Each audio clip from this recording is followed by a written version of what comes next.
নাউজুবিল্লাহ, আস্তাগফিরুল্লাহ। এপিস্টিনস ফাইল পড়ার পরে পুরো জাতি আজ বাকরুদ্ধ হয়ে গেছে। এত নোংরা, এত নিকৃষ্ট কাজ কিভাবে রক্তে মাংসে গোড়া মানুষ করতে পারে? তারা আবার মুসলিম বিশ্বকে সভ্যতার জ্ঞান দেয়। আমরা টয়লেটে গেলে সব সময় সতর্ক থাকি যেন পোশাকে কোনো নাপাকি না লাগে। যদি ভুল করে আমাদের কাপড়ে প্রস্রাবের এক ফুটা লেগে যায়, তাহলে আমরা সেই কাপড় পরিবর্তন করে নেই, কারণ নাপাক হলে আমাদের নামাজ হবে না। আর ওইদিকে সব থেকে নোংরা নাপাকি জিনিস খাওয়ার বর্ণনা এপিস্টিনস ফাইলে পড়লাম। নাউজুবিল্লাহ মিন যালিক। দুনিয়ার সব থেকে নোংরা জিনিস মানুষের পায়খানা। যারা এই পায়খানা খাইতে পারে, চিন্তা করেন এদের চিন্তা চেতনা কেমন হতে পারে।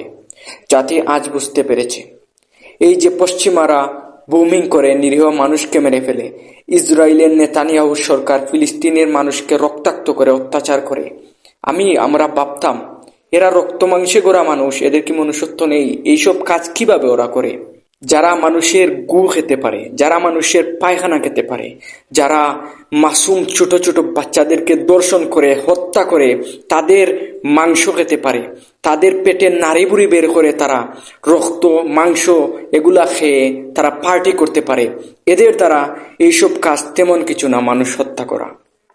এপিস্টিনস নামক এই নাস্তিকের বাচ্চা জেলে যখন মারা গেছে, তারপরে ওর বাসা থেকে এই ফাইলসগুলা বের করা হয় এবং হাজার হাজার ফটো ভিডিও প্রকাশ করা হয়। এত কিছুর পরেও ওই ডোনাল্ড ট্রাম্প নাস্তিকের বাচ্চা বলছে যে এগুলা সব ফেক।